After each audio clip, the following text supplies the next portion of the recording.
Today was block schedule and it went very interesting. So for period one, we did our final diary overview for Spanish and irregular preferred tenses, and then an extra 15 minutes that I used to prepare and copy down as many verbs and tenses in my little foldable before we started on the final chapter test. The listening part in the class was very confusing because speakers spoke too fast and the audio was pretty bad, and there were multiple numbers and context to know along with the 6-7 that someone ended up mentioning. As for most of this 1 hour, I think that I got most of the context-based sentences wrong, along with the true and false questions, because we don't have as much knowledge of in-tissue words of Spanish, not with verbs and of course specific nouns and nuances. But as for the grammar part, I think I definitely understood it. Did I pass the test in that sense? I don't really think so, not in total, but I definitely get like the verb stuff. During the test, the teacher did warn multiple times not to use phones or electronic devices, and obviously said that we're not going to be using computer anymore because of all the AI use that's been going on. It was all paper format, at least after this. And for science, surprisingly, I was late to class since I used the restroom too long and I took too long in my class before, and I thought I had too much time. During the early class, though, many people were absent due to mistaking it for first luncheon early on, and I heard some people were even asking if someone in my class was hot, but I didn't really know the responses anyway. My friend had to reset her Chromebook during this time, also since her password wasn't working. She's a transfer student, so her English isn't really as good, but she was able to pull through. As for Chromebooks, we did another paired deck topography map overview, and I used the answer 670 for one of them to take advantage since we were doing estimations between given lines on a map, and we also learned how these maps are with mountains, if it's a depression or if it's a mountain range itself. A funny moment, I heard someone said, "What's going on?" And someone else said, "They're cheating," and then the class laughed. Later on, we now had a hard topography worksheet to complete, and the challenge here was that we had to fill out one of these problems and estimations on the board. And I found it hard since map topography tends to be complex, and although it's estimation, it could be correct within a number, you still have to be within a certain range of numbers, and even if you're a number off, you would still get it wrong. Also, the teacher picked random people. I didn't get it on the fly, so it took me a little bit, and I definitely got my answers wrong, at least on the board. I had one guess for a hillside that I thought was 1,039 meters, but I changed it to 1,049 meters just to make sure. But I changed it to 1,050 next. But I realized after the correction, 1,039 was the correct answer. So many people at the time in the class were also asking me for help too. Even people were asking me for help at the same time. Two girls to my side, boys all over the class, are all helping me. Asking me to supply them answers, but I still didn't understand a lot of it because this was all spoken pretty fast. I also struggled to read the board at the same time because there's people who wrote too light or used bad markers, so I had to go up multiple times to the teacher's desk. Then later on, the teacher offered free time and played the Lorax movie since it relates to the unit, of course, and he told us about adult humor that's still hidden throughout. During this time, I also finished up another Spanish assignment. What I also found funny is that the teacher said, "I will make you guys write an essay about Lorax if you guys keep on talking." And I silently laughed because a tree was technically cut to be able for us to write down on paper, and also making an essay about the Lorax, he just cut down more trees, so just wasting more of a tree. And one of those jokes that I heard during the tree scene in the Lorax is where the guy said, "I'm going to pound you and your mustache into the ground" after fighting for that. It was during the scene about the trees. Now, lunch, I checked in with my fifth period just to make sure if anyone was there and that my schedule wasn't mistaken, and I was correct, thankfully. I headed back to lunch after. I decided to eat my seafood platter, and it tasted very good. It was mostly about shrimp and one cooked salmon fillet. After that, I looked around and tried to see for local friend groups that I visited before, and there weren't too many nearby. For example, the group that I used to visit, and still visit sometimes, was near B Complex. They were not there. There was a group in the library that I also used to visit. They were also not there either. There was another boyfriend group whom I visited before, and I usually know where they are, but this time, they're not there. And there's also two other girls who I've spoken to at least like a month ago who's in my old math class. They speak really good Spanish, but they're not in the library either.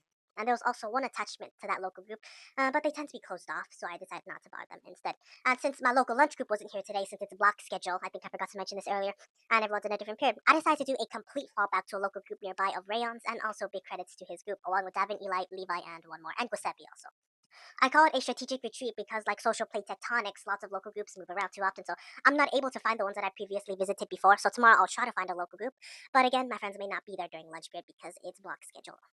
For period 5, I bet 12 cents that students would be late, and surprisingly, not many were late today, and I don't remember if anyone was. During the movie, the teacher did make me wake up someone nearby, and since a lot of people also left after sports, there weren't as many people. The teacher said it was very profound for the movie, even had a friend of a friend who participated in the movie, and that it also relates to our book of Night by Eli Weezer, but we're not going to be reading that book today. But we're going to be watching a movie called Jojo Rabbit instead. That is still important to the topic of World War II. After our 5 minutes for no reading assignment passed, we decided to watch it, and then later on we answered 4 questions. But past this point, I just call this movie spoilers and basically what I think of the movie and all of its details. So to sum it up, the movie starts almost innocently with the ghost of Hitler appearing in a kid's mind and his indoctrination, and he manifests to with the kid whenever he needs help. The kid's name is Jojo. The first scenes are where the kid goes to a training induction and everyone's given a knife, but the scenes eventually transition into something darker because as the kid was on a training excerpt, he ended up interrupting an instructor with a hand grenade and ends up throwing that hand grenade running past the group linearly into the forest, and then he throws it. But that thing comes back onto him, and then yeah, after that he gets sent to the hospital. And obviously we got the imaginary Hitler scene along the way that as he was running through the forest.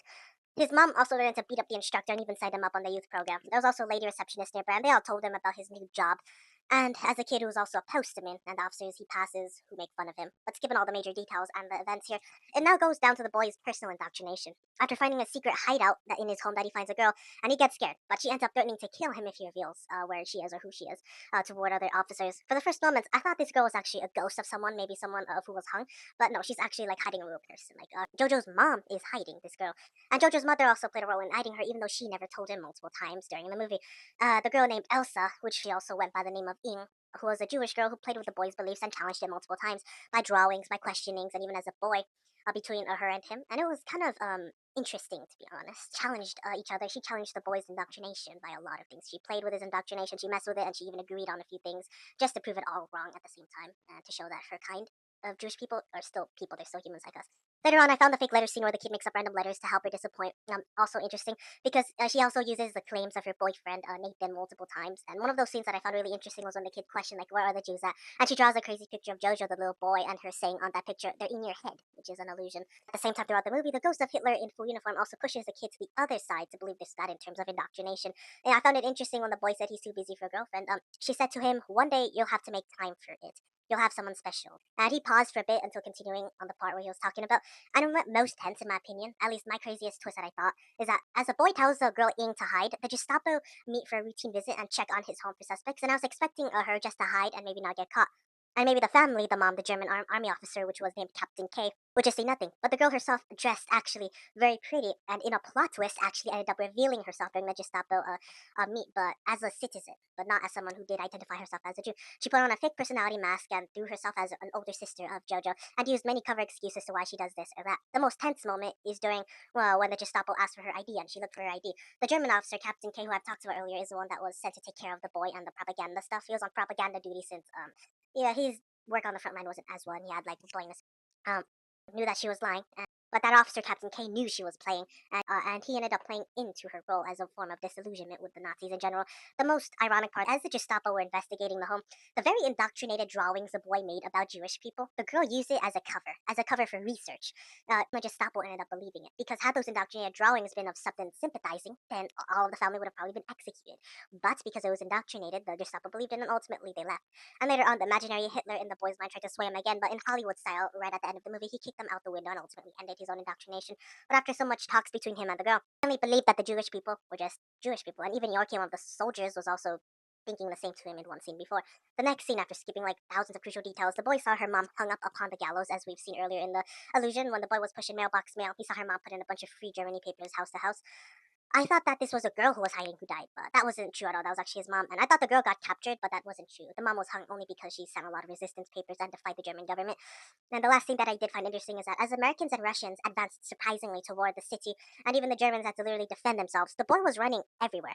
And after the aerial bombardment and take movement, there were lady receptionists who also ended up dying along the way. Captain K's aide is also dead. And later on, as a boy who gets pushed by a Russian soldier as he runs around toward where the place where the German soldiers are being rounded up, that Captain K tells him that the boy is the good person, that he should look out for the girl and look out for what he's trying to do. And then for a few seconds after, in a way to save him, ends up spitting on him as a cover, calls him a Jew, and makes him go away and escape. And the soldiers choose not to kill him. Because what I believe during this scene is that they're rounding up all the German soldiers and choosing to kill them. And if the boy was there, he would have also been end up executed too. But because of that man, Captain K sacrificed to end up turning on him at the last second and then freeing him, well, he ends up dying also. Then later on, he has an "I love you" moment with the girl, and at this point, they're both brother and sister after being fooled. Even though the boy said that the Germans won, and after making a bunch of fake letters, she slapped him, but she said she was also happy for him because he was a good person. She knew he was a good person. He was just indoctrinated. And then the ending scenes happened, and there goes the credits, and that's the end of the movie.